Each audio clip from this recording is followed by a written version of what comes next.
पियाज के दिहाला बिछिया हो बाजे झनकार। पियाज के दिहाला बिछिया हो बाजे झनकार।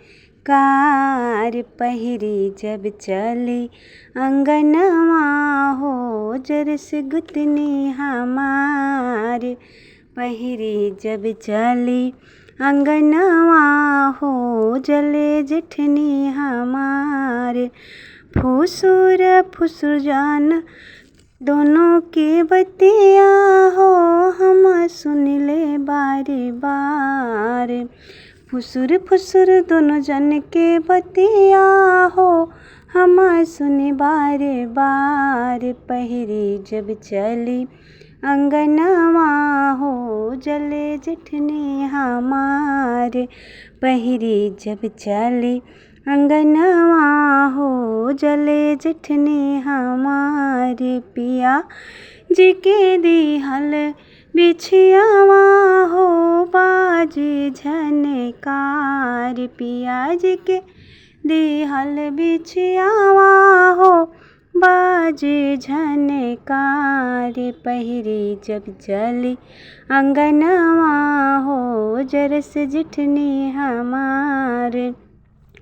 ननदो के रोज गोतिन उसकावेली। ननदो के रोज गोतिन उसकावेली। हमरा लड़ला पहाड़ा पढ़ावेली। हमरा से लड़ला पहाड़ा पढ़ावेली।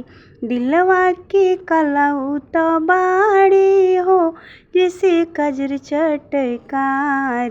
दिलवा की कलाऊ तो बाड़ी हो जैसे काजर चटकार। पहिरी जब चली अंगनवा हो जरस जेठनी हमार। पहिरी जब चली अंगनवा हो जरस जेठनी हमार। पियाज के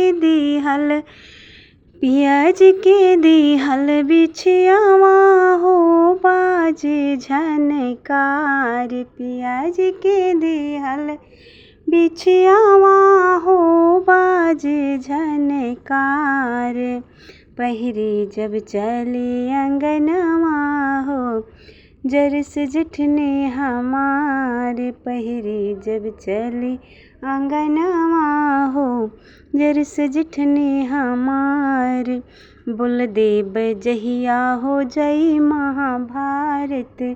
बोल देब जहिया हो जई महाभारत। मुँह चमकावे के हरदम रहली निहारत। मुँह चमकावे के हरदम रहली निहारत।